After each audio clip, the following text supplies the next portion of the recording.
Animal kingdom, yes. यानी जीव जंतुओं की दुनिया। लाखों करोड़ों तरह के जानवर हैं। और इन सब को अरेंज करना, क्लासिफाई करना एक बहुत बड़ा चैलेंज है। बिल्कुल। तो आज हमारे सामने एनसीईआरटी के इस चैप्टर के कुछ पन्ने हैं और हमारा मकसद है इसकी हर एक लाइन को, हर एक कॉन्सेप्ट को एकदम क्रिस्टल क्लियर करना। हाँ, और हम इसे 2 लेवल पर समझेंगे। एक, बिल्कुल आसान भाषा में, जैसे किसी बच्चे को समझा रहे हो। और दूसरा, एक हाई लेवल एक्सपर्ट व्यू, जिसमें हम हर कॉन्सेप्ट की साइंटिफिक गहराई और नीट एग्जाम के एंगल से उसकी इंपॉर्टेंस को देखेंगे। बढ़िया। तो चलिए शुरू करते हैं क्लासिफिकेशन के सबसे बुनियादी उसूलों से। Basis of classification. तो मेरा सबसे पहला सवाल, इतने सारे अलग अलग एनिमल्स में ऐसी कौन सी कॉमन बातें हैं जिनके बेस पर उन्हें ग्रुप्स में बांटा जाता है? यही तो क्लासिफिकेशन का बेसिस है। हम कुछ फंडामेंटल फीचर्स देखते हैं, जैसे कि सिमेट्री कैसी है, या फिर बॉडी के अंदर कोई कैविटी है या नहीं। ठीक है। तो चलिए पहले पॉइंट लेवल्स ऑफ ऑर्गेनाइजेशन से शुरू करते हैं। संगठन के स्तर, मतलब एनिमल की बॉडी किस चीज से बनी है? सिर्फ सेल से, टिश्यू से, या फिर ऑर्गन से? एग्जैक्टली। तो सबसे बेसिक लेवल क्या हो सकता है? सिर्फ सेल्स। हाँ, सेल्यूलर लेवल, कोशिकीय स्तर। सोचिए, कुछ वर्कर्स हैं, मतलब सेल्स हैं, लेकिन उन्होंने कोई टीम नहीं बनाई है, बस एक जगह इकट्ठे हैं। ये है सेल्यूलर लेवल। सेल्स बिखरे हुए हैं और थोड़ा बहुत काम, डिवीजन ऑफ लेबर, आपस में बटा हुआ है। इसका एग्जाम्पल? इसका क्लासिक एग्जाम्पल है स्पॉन्जिस, यानी फाइलम पोरीफेरा। और नीट के एंगल से ये सबसे प्रिमिटिव लेवल है। ओके। तो सेल्यूलर लेवल के बाद अगला अपग्रेड क्या हुआ? टिश्यू लेवल, ऊतक स्तर। अब सेल्स ने मिलकर टीम्स बना ली हैं, जिनको हम टिश्यूज कहते हैं। तो ये ज्यादा ऑर्गेनाइज्ड हो गया। हाँ, ये ज्यादा ऑर्गेनाइज्ड है। इसका एग्जाम्पल है कोवैलेंट ट्रेट्स। और यहाँ एक सीधा नीट का सवाल बनता है, क्या? कि टिश्यू लेवल सबसे पहले कहाँ देखा? तो जवाब है कोवैलेंट ट्रीटा। Got it. टिश्यूज के बाद फिर ऑर्गन्स आए होंगे। बिल्कुल। ऑर्गन लेवल, यानी अंग स्तर। यहाँ पर टिश्यूज मिलकर ऑर्गन्स बनाते हैं, जैसे हमारा स्टमक या लिवर। हर ऑर्गन का एक स्पेसिफिक काम है। इसका एग्जाम्पल प्लैटीहेल्मिन्थेस, यानी फ्लैटवर्म्स। करेक्ट। और सबसे एडवांस लेवल है ऑर्गन सिस्टम लेवल, अंग तंत्र स्तर। इसमें तो ऑर्गन्स मिलकर पूरा सिस्टम बना लेते होंगे, जैसे डाइजेस्टिव सिस्टम। हाँ। Digestive system, circulatory system and so on. ये सबसे एडवांस्ड है। इसमें एनालिट से लेकर कॉर्डेट्स तक सभी आते हैं। इसी में डाइजेस्टिव और सर्कुलेटरी सिस्टम के पैटर्न्स का भी जिक्र है। हाँ, वो भी ऑर्गेनाइजेशन का ही हिस्सा है। जैसे डाइजेस्टिव सिस्टम को ही लें, वो 2 तरह का हो सकता है, इनकम्प्लीट और कंप्लीट। ग्रेट। इनकम्प्लीट मतलब एक ही ओपनिंग है जो माउथ और एनस दोनों का काम करती है। एग्जाम्पल? प्लैटीहेल्मिन्थेस। ये तो एफिशिएंट नहीं लगता। बिल्कुल नहीं। ज्यादा एफिशिएंट है कंप्लीट डाइजेस्टिव सिस्टम, जिसमें 2 ओपनिंग्स हैं, एक माउथ खाने के लिए और एक एनस वेस्ट निकालने के लिए। ठीक है। और सर्कुलेटरी सिस्टम? वो भी 2 तरह का है, ओपन टाइप और क्लोज्ड टाइप। ओपन टाइप मतलब? ओपन टाइप में ब्लड को सीधा बॉडी कैविटी में पंप कर दिया जाता है और सारे सेल्स उसमें नहाते हैं। कोई स्पेसिफिक नसें यानी वेसल्स नहीं होती। और क्लोज टाइप हम लोगों जैसा होगा। एग्जैक्टली। क्लोज टाइप में ब्लड हमेशा वेसल्स यानी आर्टरीज, वेन्स और कैपिलरीज के अंदर रहता है। ये ज्यादा एफिशिएंट सिस्टम है। ओके, तो ऑर्गेनाइजेशन लेवल्स क्लियर है। अब बात करते हैं बॉडी डिजाइन की, यानी सिमेट्री की। सममिति। इसका मतलब है कि क्या हम एनिमल की बॉडी को किसी प्लेन से काटकर 2 बराबर हिस्सों में बांट सकते हैं?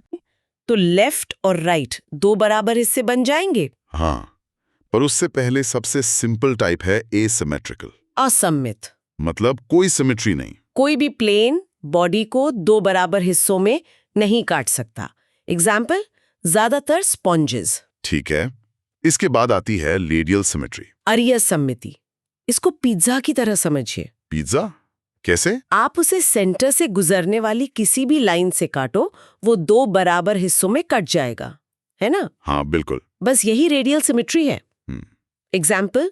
कोलेंटरेट्स, टीनोफोर्स और adult echinoderms. Wait, adult echinoderms मतलब स्टारफिश? वो तो काफी एडवांस्ड है। यही तो नीट का ट्रिक पॉइंट है।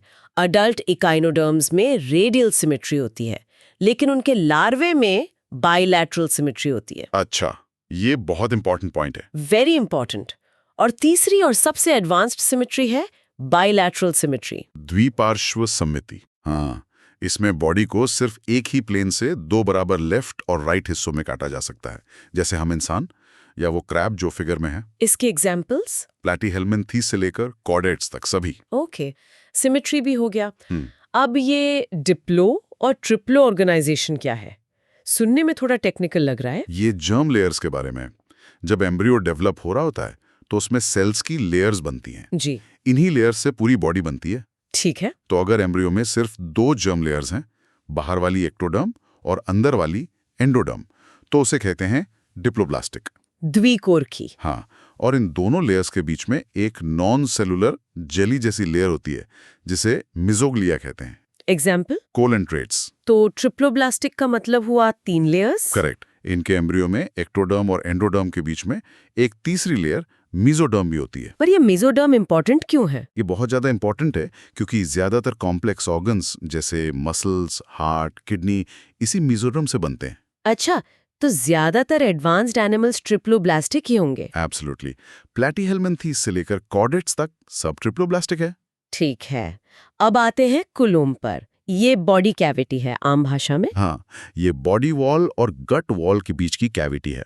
लेकिन सबसे जरूरी बात जो नीट में पूछी जाती है वो ये है कि क्या वो मीजोडर्म से लाइंड है या नहीं। अच्छा, lining is the key. Yes. इसी के बेसिस पर 3 टाइप्स हैं। पहले हैं ए कोलोमेट्स। ए मतलब एब्सेंट। राइट, इनमें बॉडी कैविटी होती ही नहीं। एग्जाम्पल प्लैटीहेल्मिन्थीस। दूसरा है सूडोकोलोमेट्स। सूडो मतलब फॉल्स। बिल्कुल, इनमें कैविटी तो है लेकिन वो मीजोडर्म से पूरी तरह लाइंड नहीं है। मीजोडर्म बिखरे हुए पाउचेस यानी थैलियों के रूप में होता है। इसका एग्जाम्पल एशकेलमेंथिस। ये तो नीट का बहुत कॉमन क्वेश्चन है। फेवरेट क्वेश्चन है। और तीसरा और सबसे एडवांस टाइप है कोलोमेट्स, प्रगुहिक। इनमें ट्रू कोलम होता होगा। हाँ, इनमें ट्रू कोलम होता है जो हर तरफ से मीजोडर्म से लाइंड होता है। Example annelids, arthropods, molluscs, chordates. Great. अब आगे बढ़ते हैं सेगमेंटेशन पर। जैसे अर्थवर्म की बॉडी सेगमेंट्स में बटी होती है। बिल्कुल, जब बॉडी एक्सटर्नली और इंटरनली दोनों तरफ से सेगमेंट्स में डिवाइड हो और कुछ ऑर्गन्स रिपीट हो तो उसे मेटामेरिक सेगमेंटेशन कहते हैं। और इस फिनोमेनन को मेटामेरिज्म कहते हैं। एग्जैक्टली। एग्जाम्पल अर्थवर्म जो एनेलिडा फाइलम से है। और अब आखिरी लेकिन सबसे important basis of classification, notochord, पृष्ठरज्जु। हाँ, ये एक रॉड जैसी स्ट्रक्चर है जो एम्ब्रियोनिक डेवलपमेंट के दौरान डॉर्सल यानी पीठ वाली साइड पर बनती है। और इसी के होने या ना होने पर एनिमल किंगडम का सबसे बड़ा डिवीजन है। करेक्ट। जिन एनिमल्स में नोटोकॉर्ड होती है वो कॉर्डेट्स कहलाते हैं और जिनमें नहीं होती वो नॉन कॉर्डेट्स। पोरिफेरा से लेकर एकिनोडर्म्स तक सब नॉन कॉर्डेट्स हैं। वाओ! तो इन सभी फीचर्स को यूज करके फिगर 4.4 में एक पूरा क्लासिफिकेशन चार्ट दिया गया है। हाँ, वो चार्ट इन सभी कॉन्सेप्ट्स को एक साथ समराइज करता है। चलिए, तो अब इस चार्ट के हिसाब से पहले फाइलम पोरेफेरा से शुरू करते हैं। Phylum Porifera. इन्हें आमतौर पर स्पॉन्जेस कहते हैं। फिगर 4.5 में इनकी पिक्चर्स हैं। सच कहूं तो देखने में प्लांट जैसे लगते हैं। हाँ, लगते हैं।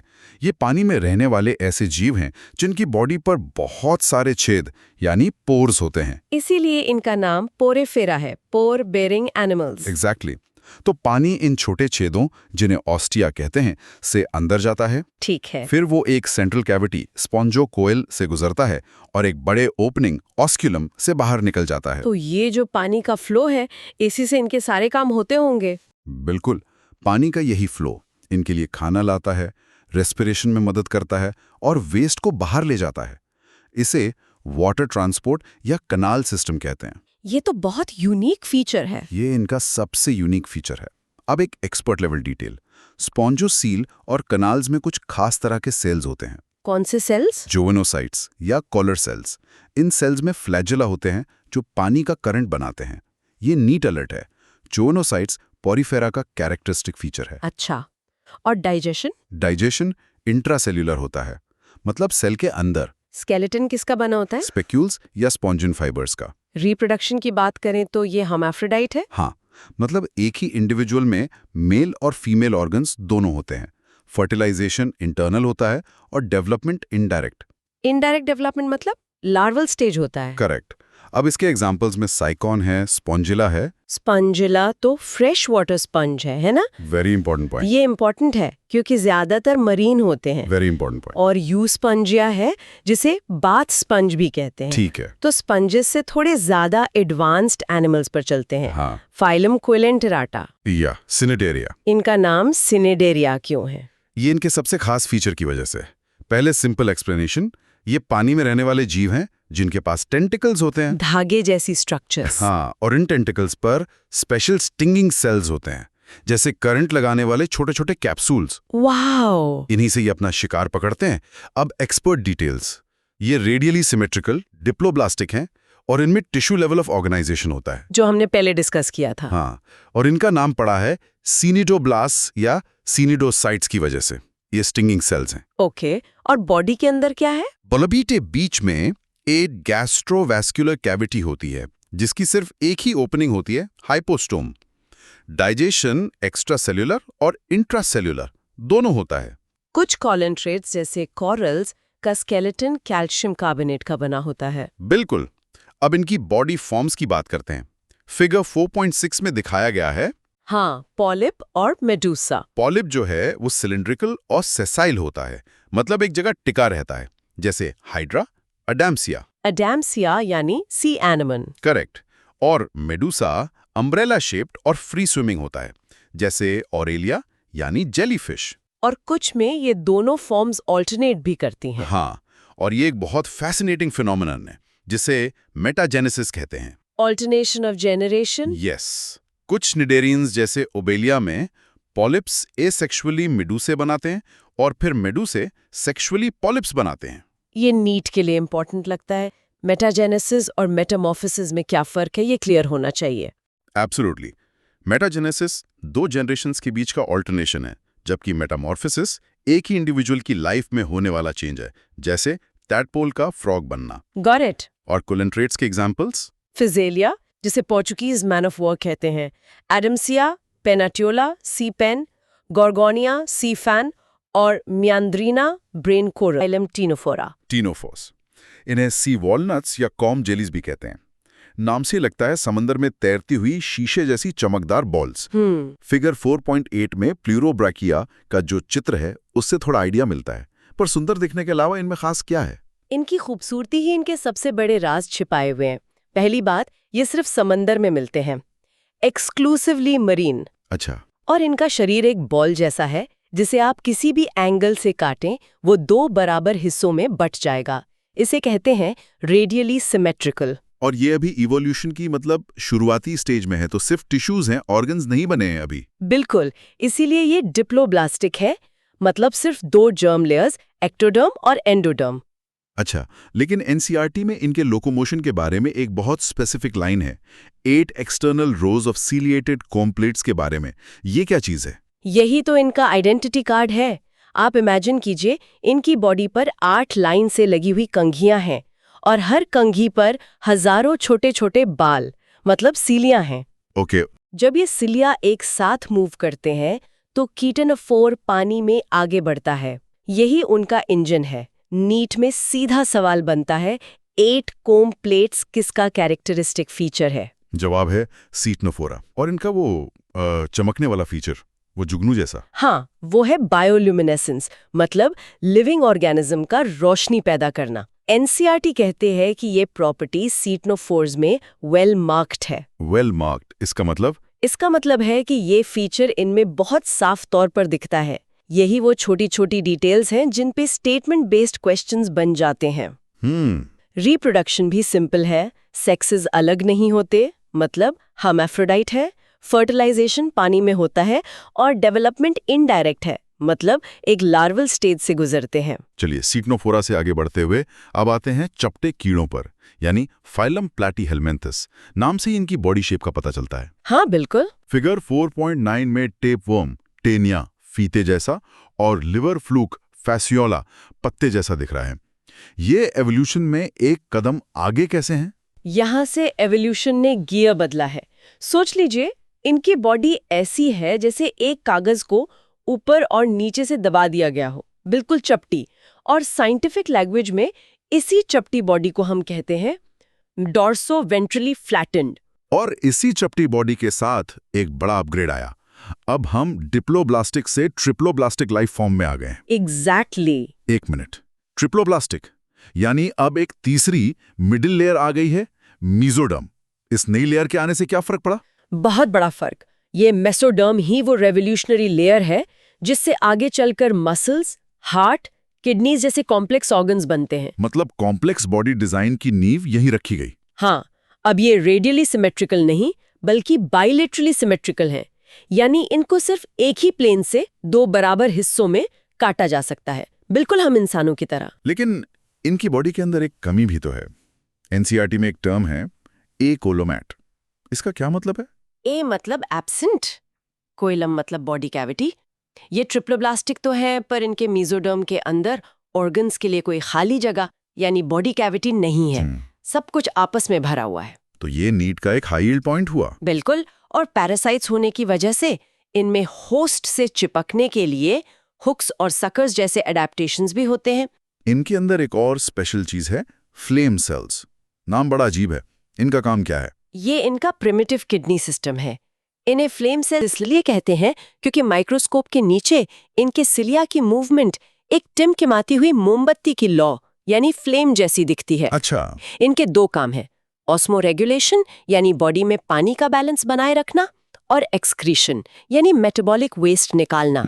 मैच द फॉलोइंग क्वेश्चंस के लिए ये एक फेवरेट टॉपिक है। तो प्लैटीहेल्मिन्थेस में हमने देखा कि बॉडी कैविटी नहीं थी, मतलब एसीलोमेट थे, और डाइजेस्टिव सिस्टम भी इनकम्प्लीट था। तो जाहिर है एवोल्यूशन का अगला कदम इन्हीं कमियों को दूर करना होगा। बिल्कुल, और यही हम देखते हैं फाइलम एस्केलमिन्थेस में यानी राउंड वर्म्स में। अच्छा। इन्होंने न सिर्फ बॉडी कैविटी का एक प्रोटोटाइप डेवलप किया बल्कि एक कंप्लीट डाइजेस्टिव ट्यूब भी बनाई जिसके दो एंड्स थे, माउथ और एनस। एक प्रॉपर असेंबली लाइन की तरह। तो इस प्रोटोटाइप बॉडी कैविटी को क्या कहते हैं? इसे कहते हैं स्यूडोसीलोम। स्यूडो यानी झूठा। झूठा। हाँ, इसे ऐसे समझिए कि एक कमरा तो है पर उसकी दीवारों पर प्लास्टर ठीक से नहीं हुआ है, बस कहीं कहीं मीजोडर्म के अजीब से पैचेस लगे हैं। अच्छा, तो ये एसीलोमेट्स और आगे आने वाले कोसीलोमेट्स के बीच की इवोल्यूशनरी स्टेज है। बिल्कुल सही, ये कॉन्सेप्ट समझना बहुत जरूरी है। और इनके डाइजेस्टिव सिस्टम में एक मस्कुलर फेरिंग्स का जिक्र है। इसका क्या रोल है? ये मस्कुलर फेरिंग्स एक पंप की तरह काम करता है। क्योंकि ये अक्सर होस्ट की बॉडी से लिक्विड फूड लेते हैं, ये फेरिंग्स उस फूड को जोर से खींचने मतलब सक करने में मदद करता है। फिगर में मेल और फीमेल एस्केरस अलग अलग दिखाए हैं और लिखा है कि फीमेल अक्सर मेल से लंबी होती है। इसका कोई खास कारण? हाँ, ये एक इम्पॉर्टेंट आइडेंटिफिकेशन फीचर है। इस कंडीशन को डायोशियस कहते हैं, यानी सेक्सेस अलग अलग है। फीमेल का लंबा होना यूजुअली इसलिए होता है क्योंकि उन्हें रिप्रोडक्शन के लिए बहुत सारे अंडे प्रोड्यूस कर और स्टोर करने होते हैं, जिसके लिए ज्यादा स्पेस की जरूरत पड़ती है।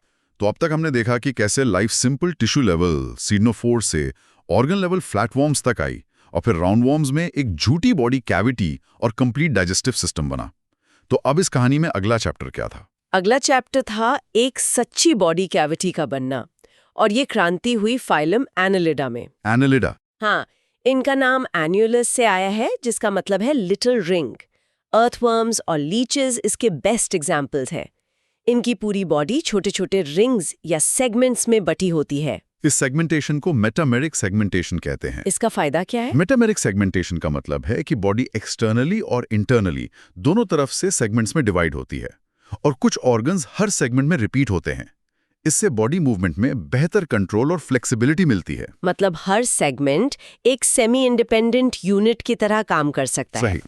और सबसे बड़ा माइलस्टोन, एनालिडा पहले ट्रू सीलोमेट्स हैं। ओके, तो प्लैटीहेल्मिन्थस में कोई कैविटी नहीं थी, एस्केलमिन्थस में एक झूठी कैविटी आई और अब एनालिडा में सच्ची कैविटी। इससे जानवरों को आखिर मिला क्या? बहुत अच्छा सवाल है। इस ट्रू सीलोम ने ऑर्गन्स को डेवलप होने, आजादी से मूव करने और फंक्शन करने के लिए एक प्रोटेक्टेड स्पेस दे दी। अच्छा, सोचिए अब ऑर्गन्स आपस में घिसे बिना काम कर सकते हैं और उनके आसपास सिलोमिक फ्लूइड उन्हें झटकों से बचाता है। यहीं से कॉम्प्लेक्स ऑर्गन सिस्टम्स की शुरुआत हुई। और इनके पास एक्सक्रीशन के लिए नेफ्रीडिया हैं जो फ्लेम सेल से ज्यादा एडवांस्ड हैं। हाँ। एनानेट्स में सर्कुलेटरी सिस्टम भी तो पहली बार क्लोज टाइप का है, इसका क्या मतलब हुआ? क्लोज टाइप का मतलब है कि खून हमेशा बंद नलिकाओं यानी ब्लड वेसल्स के अंदर बहता है। इससे ब्लड प्रेशर मेंटेन होता है और खून ज्यादा एफिशिएंटली बॉडी के हर हिस्से तक पहुंचता है। ये तो आगे आने वाले बड़े और एक्टिव एनिमल्स के लिए बहुत जरूरी था। बिल्कुल। तैयार हो जाइए एनिमल किंगडम के सबसे बड़े ग्रुप से मिलने के लिए, फाइलम आर्थ्रोपोडा। धरती पर जितने भी एनिमल्स हैं उनमें से 2/3 इसी ग्रुप में आते हैं। इंसेक्ट्स, स्पाइडर्स, क्रैब्स, सब। आखिर इनमें ऐसा क्या है जो ये इतने सक्सेसफुल हो गए? उनकी सफलता के कई राज हैं। पहला और सबसे बड़ा है उनका काइटिनस एक्सोस्केलेटन। एक्सोस्केलेटन? हाँ, उनके पास एक सख्त पानी प्रूफ बाहरी कवर है जो उन्हें दुश्मनों से भी बचाता है और पानी के लॉस को भी रोकता है। दूसरा राज है उनके जॉइंटेड अपेंडेजेस यानी जुड़े हुए पैर, जिससे वो अलग अलग काम कर सकते हैं, चलना, खाना पकड़ना, फील करना। लेकिन आर्थ्रोपॉड्स में ओपन सर्कुलेटरी सिस्टम है और एनालिड्स में क्लोज्ड था। ये इवोल्यूशन में एक कदम पीछे जैसा नहीं लगता? देखने में ऐसा लगता है, पर आर्थ्रोपॉड्स के लिए ओपन सिस्टम उनके बॉडी प्लान के साथ बेहतर काम करता है। इसमें ब्लड, जिसे हीमोलिम्फ कहते हैं, सीधा बॉडी कैविटी हीमोसील में बहता है और ऑर्गन्स उसमें डूबे रहते हैं। अच्छा। उनकी ऑक्सीजन की जरूरत उनका ट्रेकियल सिस्टम पूरा कर देता है, इसलिए उन्हें फास्ट ब्लड सर्कुलेशन की जरूरत नहीं पड़ती। अच्छा, तो उनके पास सांस लेने के लिए अलग अलग सिस्टम्स हैं, गिल्स, बुक लंग्स। ये तो काफी वर्सेटाइल लगता है। बिल्कुल, यही उनके सक्सेस का एक और कारण है। पानी में रहने वालों के पास गिल्स या बुक गिल्स हैं, जमीन पर रहने वालों के पास बुक लंग्स या एक पूरा पाइप नेटवर्क जिसे ट्रेकियल सिस्टम कहते हैं होता है। और एक्सक्रीशन के लिए मेल्पीजियन ट्यूब्यूल्स। हाँ, ये सारे नाम और उनके एग्जाम्पल्स नीट लिए एक गोल्ड माइन है। आर्थ्रोपोडा के बाद एनिमल किंगडम का दूसरा सबसे बड़ा फाइलम है मोलस्का, मतलब सॉफ्ट बॉडी वाले एनिमल्स। इसमें स्नेल्स और ऑक्टोपस आते हैं। एक तरफ इतना सक्सेसफुल एक्सोस्केलेटन वाला ग्रुप और दूसरी तरफ ये नरम शरीर वाले। इन्होंने कैसे सरवाइव किया? इन्होंने बचाव का एक अलग तरीका निकाला, एक सख्त कैल्केरियस शेल। ज्यादातर मोलस्क अपनी सॉफ्ट बॉडी को इस शेल के अंदर छिपा कर रखते हैं। इनकी अनसेगमेंटेड बॉडी के 3 मेन पार्ट्स होते हैं। आगे एक हेड, चलने के लिए नीचे एक मस्कुलर फुट और ऊपर एक विसरल हम्प जिसके अंदर सारे ऑर्गन्स होते हैं। इस विसरल हम्प के ऊपर एक मेंटल लेयर का भी जिक्र है और इनके पास एक रैडुला भी होता है। ये क्या चीजें हैं? विसरल हम्प के ऊपर स्किन की एक नरम स्पंजी परत होती है जिसे मैंटल कहते हैं। मैंटल और हम्प के बीच की जगह को मैंटल कैविटी कहते हैं। ओके। इसी कैविटी में पंख जैसे गिल्स होते हैं जो सांस लेने और वेस्ट निकालने दोनों काम करते हैं। और रेडुला, ये उनका स्विस आर्मी नाइफ है। ये मुंह के अंदर एक फाइल जैसा घिसने वाला ऑर्गन है जिससे ये खाना खुरच कर खाते हैं। ये मोलस्का का यूनिक फीचर है। मतलब ऑक्टोपस के पास दिमाग भी है और खाना खुरचने के लिए एक रेडुला भी। इसे डेविल फिश शायद इसीलिए कहते होंगे। शायद हाँ, नेचर में हर जीव के पास अपने सर्वाइवल टूल्स होते हैं। अब आते हैं एक अजीब से ग्रुप पर, phylum echinodermata, spiny skinned animals जैसे starfish.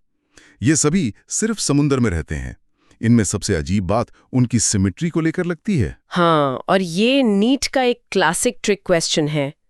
Adult echinoderms radially symmetrical होते हैं, लेकिन उनके लार्वा बायलैटरली सिमेट्रिकल होते हैं।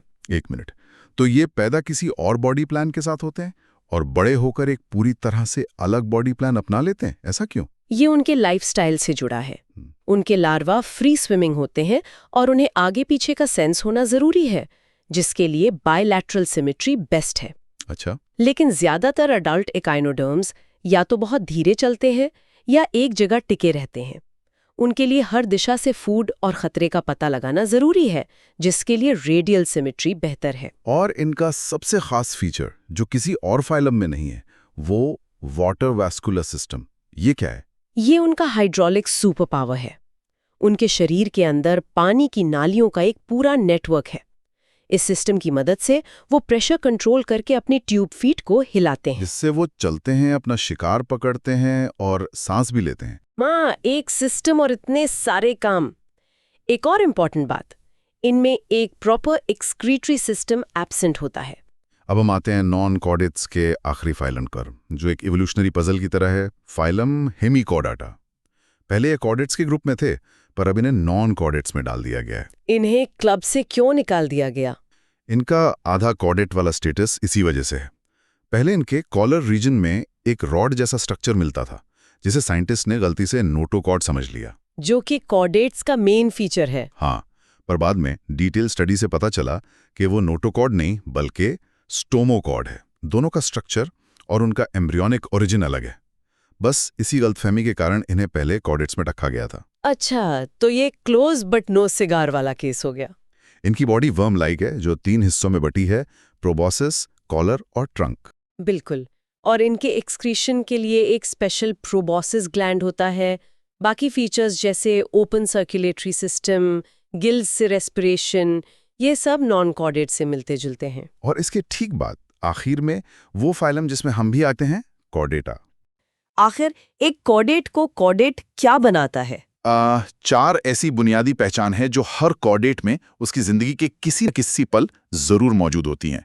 सबसे पहली और सबसे अहम है नोटोकॉर्ड। टेंट को खड़ा रखता है, ये शरीर को एक स्ट्रक्चर देता है। अच्छा। और अगर हम थोड़ा टेक्निकल हों तो ये मीजोडर्म से बनता है, यानी एम्ब्रियो की मिडिल लेयर से, और हमेशा पीठ की तरफ यानी डॉर्सल साइड पर होता है। अच्छा, तो ये एक तरह का इंटरनल स्केलेटन का प्रोटोटाइप हो गया। लेकिन हम जैसे एडवांस्ड वर्टिब्रेट्स में तो रीढ़ की हड्डी यानी वर्टिब्रल कॉलम होता है, तो इस नोटोकॉर्ड का क्या होता है? बहुत अच्छा सवाल है। यही तो एवोल्यूशन का कमाल है। हम जैसे हायर वर्टिब्रेट्स में नोटोकॉर्ड सिर्फ एम्ब्रियोनिक स्टेज में ही रहती है। ये एक ब्लूप्रिंट की तरह काम करती है, और जैसे जैसे एम्ब्रियो डेवलप होता है, इसे हड्डी या कार्टिलेज से बनी एक ज्यादा मजबूत और एडवांस स्ट्रक्चर, वर्टिब्रल कॉलम, वो रिप्लेस कर देती है। एक मिनट, अगर नोटोकॉर्ड इतनी जरूरी है तो फिर उसे रिप्लेस करने की क्या जरूरत पड़ी? रीढ़ की हड्डी में ऐसा क्या खास था जो नोटोकॉर्ड नहीं कर सकती थी? Brilliant question. नोटोकॉर्ड एक सिंपल रॉड है, लेकिन वर्टिब्रल कॉलम छोटे छोटे टुकड़ों यानी वर्टिब्रा से बना है। ये स्ट्रक्चर ज्यादा फ्लेक्सिबिलिटी देता है, और सबसे जरूरी, ये हमारे डेलिकेट स्पाइनल कॉर्ड को बेहतरीन प्रोटेक्शन देता है। तो एवोल्यूशन ने एक अच्छी डिजाइन को एक बेहतरीन डिजाइन से अपग्रेड कर दिया। यही इसका नीट एंगल है। सवाल सीधा बनता है, नोटोकॉर्ड का ओरिजिन क्या है? जवाब है मेसोडर्मल। और एडल्ट वर्टिब्रेट्स में इसका फ्यूचर क्या है? ये वर्टिब्रल कॉलम से रिप्लेस हो जाती है। समझ गई। तो पहला हो गया स्ट्रक्चरल सपोर्ट, लेकिन इस स्ट्रक्चर को कंट्रोल करने के लिए एक कमांड सिस्टम भी तो चाहिए होगा। बिल्कुल, और वही है हमारा दूसरा फंडामेंटल फीचर, एक डॉर्सल होलो नर्व कॉर्ड। इसको शरीर का मेन इंफॉर्मेशन सुपर हाईवे समझिए। ये ब्रेन से निकलने वाला एक मेन केबल है जो पूरे शरीर में सिग्नल भेजता है। अच्छा। खास बात इसकी लोकेशन और स्ट्रक्चर है। यह हमेशा पीठ की तरफ डॉर्सल होता है और अंदर से खोखला मतलब हॉलो होता है। इसमें डॉर्सल और हॉलो होना इतना इंपॉर्टेंट क्यों है? क्योंकि ये हमें नॉन कॉर्डेट से बिल्कुल अलग करता है। अगर आप एक कॉकरोच या अर्थवर्म को देखें तो उनका नर्व कॉर्ड पेट की तरफ वेंट्रल होता है, सॉलिड होता है, और अक्सर डबल होता है। ये dorsal hollow versus ventral solid का फर्क इतना फंडामेंटल है कि इस पर अनेकों बार कॉम्पिटिटिव एग्जाम्स में सवाल बन चुके हैं। ठीक है, तो सपोर्ट सिस्टम हो गया, कमांड सिस्टम हो गया, अब तीसरा फीचर क्या है? तीसरा है पेयर्ड फैरिंजियल गिल स्लिट्स। सरल शब्दों में ये गले के एरिया में मौजूद छेद या दरारें हैं। एक्वाटिक कॉर्डेट्स जैसे मछलियों में यही स्लिट्स आगे चलकर गिल्स बन जाते हैं, जो पानी में घुली ऑक्सीजन को एक्सट्रैक्ट करने में मदद करते हैं। और हम जैसे जमीन पर रहने वालों का क्या? हमारे पास तो गिल्स नहीं है। सही। हम जमीन पर रहने वाले वर्टिब्रेट्स में ये स्लिट सिर्फ एम्ब्रियोनिक स्टेज में दिखते हैं, एक एवोल्यूशनरी मेमोरी की तरह। बाद में ये हमारे जॉ, मिडिल ईयर के पार्ट्स और दूसरे स्ट्रक्चर्स बनाने में इस्तेमाल हो जाते हैं। अच्छा। और एक चौथा फीचर भी है, पोस्ट एनल टेल, यानी एनस के बाद एक पूंछ का हिस्सा। हम इंसानों में ये टेल बोन कॉक्सिक्स के रूप में रह जाती है। तो ये 4 फीचर्स का एक बेसिक टूलकिट है जो हर कॉर्डेट को मिलता है। एनसीईआरटी में एक टेबल भी है जो कॉर्डेट्स और नॉन कॉर्डेट्स के इस फर्क को साइड बाय साइड दिखाती है। हाँ, और वो टेबल एक गोल्ड माइन है। Notochord present versus absent, central nervous system, dorsal hollow single versus ventral solid double, heart की पोजीशन हमारे अंदर आगे की तरफ वेंट्रल, जबकि नॉन कॉर्डेट्स में अगर है तो पीछे की तरफ डॉर्सल। ये 3 पॉइंट सबसे जरूरी हैं। ठीक है, तो अब हमने कॉर्डेट का ब्लूप्रिंट समझ लिया, लेकिन इस एक ब्लूप्रिंट से इतनी वैरायटी कैसे बनी? इस बड़े से फाइलम को आगे कैसे क्लासिफाई किया गया है? कॉर्डाटा को 3 सब फाइला में बांटा गया है, यूरोकॉर्डाटा, सेफेलोकॉर्डाटा और हमारा अपना ग्रुप वर्टिब्रेटा। पहले दो को एक साथ प्रोटोकॉर्डेट्स भी कहते हैं, यानी फर्स्ट कॉर्डेट्स। ये सभी समुद्र में रहते हैं। पहले यूरोकॉर्डाटा की बात करते हैं। सुना है इनकी कहानी थोड़ी अजीब है। अजीब से भी ज्यादा। इसमें एवोल्यूशन का एक बहुत ही अनोखा ट्विस्ट है। इनके लार्वा को देखिए, वो एक परफेक्ट कॉर्डेट जैसा दिखता है। उसके पास एक पूंछ होती है और उस पूंछ के अंदर नोटोकॉर्ड भी होती है। लेकिन जब ये लार्वा बड़ा होता है तो एक अजीब चीज होती है जिसे रेट्रोग्रेसिव मेटामॉर्फोसिस कहते हैं। रेट्रोग्रेसिव मतलब पीछे जाना। ये तो बहुत अजीब बात है। मतलब बचपन में एडवांस्ड और बड़े होके सिंपल, एवोल्यूशन में ऐसा भी होता है। ये तो पूरी तरह से उल्टा लग रहा है। बिल्कुल। एडल्ट बनते बनते ये अपनी पूंछ और नोटोकॉर्ड दोनों खो देता है और एक अजीब से बैग जैसे स्ट्रक्चर में बदल जाता है जो एक जगह चिपका रहता है। इसका लार्वा फ्री स्विमिंग और एडवांस्ड है, जबकि अडल्ट सेसाइन और सिंपलर है। इसके एग्जाम्पल्स हैं असीडिया, सल्पा, डोलियोलम। वाओ! तो अगला ग्रुप सेफेलोकॉर्डाटा, क्या वो भी इतना ही अजीब है? नहीं, सिफेलोकॉर्डेट्स को आप परफेक्ट कॉर्डेट्स कह सकते हैं।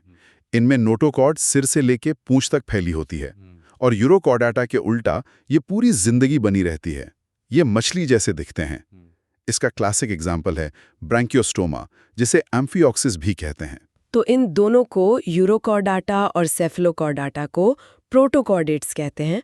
और मुझे लगता है वो फेमस लाइन यहीं से आती है, सभी वर्टिब्रेट्स कॉर्डेट्स हैं, लेकिन सभी कॉर्डेट्स वर्टिब्रेट्स नहीं हैं। एग्जैक्टली। ये प्रोटोकॉर्डेट्स उस लाइन का जीता जागता सबूत हैं। इनके पास नोटोकॉर्ड है, इसलिए ये कॉर्डेट्स तो हैं, लेकिन इनके पास उस नोटोकॉर्ड को रिप्लेस करने वाला वर्टिब्रल कॉलम नहीं है, इसलिए ये वर्टिब्रेट्स नहीं हैं। और इसके साथ हम आते हैं तीसरे और सबसे एडवांस्ड सब फाइलम पर, वर्टिब्रेटा। तो अब हम एक्चुअल बैकबोन वाले एनिमल्स की बात कर रहे हैं। वर्टिब्रेट्स में क्या नया था? सबसे बड़ा अपग्रेड था नोटोकॉर्ड का वर्टिब्रल कॉलम में बदलना। इसके अलावा इनमें एक मस्कुलर हार्ट विकसित हुआ, एक्सक्रीशन के लिए किडनीज आईं और मूवमेंट के लिए पेड अपेंडिसेस यानी फिन्स या लिम्स डेवलप हुए। इन्होंने कॉर्डेड बॉडी प्लान को एक हाई परफॉर्मेंस मशीन में बदल दिया। तो इस हाई परफॉर्मेंस मशीन के अलग-अलग मॉडल्स कैसे बने? वर्टिब्रेटा को आगे कैसे डिवाइड किया गया है? का होना या ना होना। तो वर्टिब्रेटा के 2 डिवीजन हैं, एग्नाथा, ए मतलब नहीं, ग्नाथा मतलब जबड़ा, यानी जबड़े रहित वर्टिब्रेट्स, और दूसरा ग्नाथोस्टोमाटा, यानी जबड़े वाले वर्टिब्रेट्स। मुझे लगता है जबड़े का विकास एवोल्यूशन में एक रेवोल्यूशनरी मोमेंट रहा होगा। अचानक आप शिकार को पकड़ सकते थे, छील सकते थे, काट सकते थे। ये एक एब्सोल्यूट गेम चेंजर था। जबड़े के आने से प्रेडेशन और फीडिंग के नए रास्ते खुल गए, जिसने वर्टिब्रेट्स के एवोल्यूशन को एक नई दिशा दी। लेकिन इस गेम चेंजर से पहले आइए उन पुराने खिलाड़ियों से मिलते हैं जिनके पास जबड़े नहीं थे। एग्नाथा की एक ही लिविंग क्लास है, साइक्लोस्टोमाटा। साइक्लोस्टोमाटा नाम से लग रहा है, साइक्लो यानी गोल, स्टोमा यानी मुंह। सही पकड़ा। इनका मुंह गोल, चूसने वाला और बिना जबड़े का होता है, इसीलिए इनको वैम्पायर मछलियां कहना गलत नहीं होगा। ये अक्सर बड़ी मछलियों पर पैरासाइट की तरह चिपक जाती हैं और उनका खून चूसती हैं। इनका पूरा स्केलेटन हड्डी का नहीं, कार्टिलेज का बना होता है। इनके बारे में सबसे हैरान करने वाली बात क्या है? उनकी लाइफ साइकिल। ये रहती तो समंदर में है, लेकिन अंडे देने के लिए, स्पॉनिंग के लिए ये नदियों यानी मीठे पानी में जाती हैं। अंडे देने के कुछ दिन बाद इनकी मौत हो जाती है और उनके बच्चे यानी लार्वा जब बड़े होते हैं तो वो वापस समंदर में लौट आते हैं। ये माइग्रेशन इतना स्पेसिफिक है कि इस पर अक्सर सवाल पूछा जाता है। इसके एग्जाम्पल्स हैं पेट्रोमाइजिन और मिक्सिन। तो ये थे जबड़े के बिना वाले वर्टिब्रेट्स। अब आते हैं उस ग्रुप पर जिन्होंने जबड़े के दम पर दुनिया पर राज किया, ग्नाथोस्टोमाटा। और इसमें 2 सुपर क्लास हैं, एक जिन्होंने पानी में राज किया, पाइसीज यानी मछलियां, और दूसरे जिन्होंने जमीन पर कब्जा किया, टेट्रापोडा यानी 4 पैर वाले जीव। चलिए पहले पानी की दुनिया में चलते हैं। पाइसीज यानी मछलियां, इन्हें भी 2 ग्रुप्स में बांटा गया है, कार्टिलेज वाली और हड्डियों वाली। बिल्कुल। पहली क्लास है कॉन्ड्रिक्थीज। कॉन्ड्रो मतलब कार्टिलेज, इक्थीज मतलब फिश। ये शार्क्स और उनकी फैमिली है। इनका पूरा का पूरा स्केलेटन कार्टिलेज का बना होता है। इनकी स्किन पर प्लैकॉइड स्केल्स होते हैं जो इन्हें एक सैंडपेपर जैसा टेक्सचर देते हैं। मैंने सुना है कि शार्क्स को जिंदा रहने के लिए लगातार तैरना पड़ता है, ऐसा क्यों? क्योंकि उनके पास एक बहुत जरूरी चीज नहीं है, एयर ब्लैडर। ये एक गैस से भरा गुब्बारा जैसा ऑर्गन होता है जो बाकी मछलियों को पानी में बिना तैरे एक जगह टिके रहने में, मतलब बॉयंसी कंट्रोल करने में मदद करता है। शार्क्स के पास ये लाइफ जैकेट नहीं है, इसलिए अगर वो तैरना बंद कर दें तो वो पत्थर की तरह डूब जाएंगी। तो उनकी जिंदगी एक नॉन स्टॉप मैराथन है, हमेशा शिकार पर, हमेशा मूवमेंट में। तो ये एक छोटा सा एवोल्यूशनरी फर्क उनकी पूरी लाइफस्टाइल को डिफाइन करता है। सही कहा। इसके अलावा इनके गिल्स पर कोई कवर ऑपक्यूलम नहीं होता और ये अपने शरीर का टेम्परेचर कंट्रोल नहीं कर सकते, यानी ये कोल्ड ब्लडेड है। ज्यादातर शार्क्स अंडे देने के बजाय सीधा बच्चे पैदा करती हैं, मतलब विवीपैरस। कुछ शार्क्स में तो कमाल के अडेप्टेशंस हैं, जैसे टॉर्पेडो जो बिजली का झटका दे सकती है, और ट्राइगॉन जिसके पास जहरीली पूंछ होती है। तो अगर इनका स्केलेटन कार्टिलेज का है, तो हड्डियों वाली मछलियों में क्या खास था? Class Osteichthyes. ऑस्टियो मतलब हड्डी। ये हमारी आम मछलियां हैं, रोहू, कतला और हजारों ऐसी ही। इनका स्केलेटन हड्डी, बोन का बना होता है, और इनके पास वही जादुई चीज है जो शार्क्स के पास नहीं थी, एयर ब्लैडर। जिसका मतलब ये हमारी एक्वेरियम वाली गोल्ड फिश की तरह आराम से एक जगह रुक सकती हैं। एकदम, वो तैरने में खर्च होने वाली एनर्जी बचा सकती हैं। ये एक बहुत बड़ा एडवांटेज था।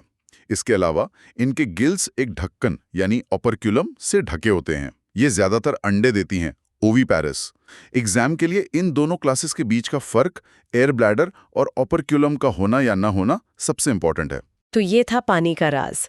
लेकिन एवोल्यूशन का अगला कदम था जमीन पर। यहाँ से टेट्रापोडा यानी 4 पैरों वाले जानवरों का सफर शुरू होता है। इसकी पहली क्लास कौन सी थी? पहली क्लास थी एम्फीबिया। एम्फी मतलब डुअल, बायोस मतलब लाइफ। ये डबल लाइफ जीने वाले जानवर थे, जैसे मेंढक और सैलमेंडर्स। डबल लाइफ से क्या मतलब? मतलब इनका जीवन पानी और जमीन दोनों से जुड़ा हुआ था। ये जमीन पर रह सकते थे, लेकिन इन्हें अंडे देने के लिए हमेशा पानी में लौटना पड़ता था। इनकी स्किन भी नम और चिकनी होती थी, स्केल्स नहीं होते थे। ये अपनी स्किन से भी सांस ले सकते थे, पर यही इनकी कमजोरी भी थी। अगर पानी से दूर जाते तो स्किन सूख जाती। तो इन्होंने जमीन पर पहला कदम तो रखा, लेकिन उन्हें अपने अंडों और स्किन के लिए हमेशा पानी के पास रहना पड़ता था। इसके अलावा इनके अंदर क्या नया था? इनका दिल 3 चेम्बर्ड हो गया, 2 ऑरिकल्स और 1 वेंट्रिकल। इनके पास एक कॉमन ओपनिंग होती है जिसे क्लोएका कहते हैं, जहां से डाइजेस्टिव, यूरिनरी और रिप्रोडक्टिव तीनों सिस्टम बाहर खुलते हैं। और हाँ, इनके कान बाहर नहीं दिखते, सिर्फ एक पर्दे यानी टिम्पैनम से रिप्रेजेंट होते हैं। ये सारे पॉइंट्स एग्जाम के लिए इंपॉर्टेंट है। तो एम्फीबियंस ने जमीन की तरफ एक हिम्मत भरा कदम उठाया, लेकिन एवोल्यूशन का अगला चैलेंज था पानी से इस आखिरी रिश्ते को कैसे तोड़ा जाए। और इसका जवाब शायद अगली क्लास में मिला। बिल्कुल, इसका जवाब मिला रेप्टिलिया में। रेपेरे यानी रेंगना। ये सांप, छिपकली, कछुए और मगरमच्छ थे। ये जमीन के असली विजेता थे। इन्होंने 2 बड़े काम किए जिससे पानी पर इनकी निर्भरता खत्म हो गई। वो 2 काम क्या थे? पहला, इनकी स्किन सूखी और स्केल्स वाली हो गई, ड्राई एंड कॉर्निफाइड। इसने पानी के लॉस को रोक दिया। अब ये पानी से दूर रेगिस्तान तक में रह सकते थे। दूसरा और सबसे बड़ा इनोवेशन था एमनियोटिक एग का विकास, यानी एक ऐसा अंडा जिसके ऊपर एक सख्त प्रोटेक्टिव शेल हो। अब वो जमीन पर अंडे दे सकते थे, उन्हें पानी में जाने की जरूरत नहीं थी। ये तो जमीन पर जीत हासिल करने जैसा था। इनके दिल का क्या स्टेटस था? क्या वो भी एम्फीबियंस से बेहतर था? हाँ, थोड़ा बेहतर। आमतौर पर इनका दिल भी 3 चैम्बर्ड ही होता है, लेकिन वेंट्रिकल पूरी तरह से डिवाइड नहीं होता। पर यहाँ एक सुपरस्टार एक्सेप्शन है जो नीट का फेवरेट सवाल है, मगरमच्छ, क्रोकोडाइल। ये एक रेप्टाइल होकर भी इसके पास एक पूरी तरह से विकसित 4 चैम्बर्ड हार्ट होता है, बिल्कुल हमारी तरह। ये एक एवोल्यूशनरी प्रीव्यू जैसा था। जमीन फतह हो गई, अब बारी थी आसमान की। क्लास एवीज यानी पक्षी। इन्होंने उड़ने जैसा नामुमकिन काम कैसे किया? उड़ने के लिए एक पूरा फ्लाइट टूल किट डेवलप हुआ। सबसे पहली जरूरत थी वजन कम करना। इसके लिए इनकी हड्डियां अंदर से खोखली हो गईं, न्यूमैटिक बोन्स। दूसरा, इनके आगे के पैर, 4 लिम्स, पंखों, विंग्स में बदल गए।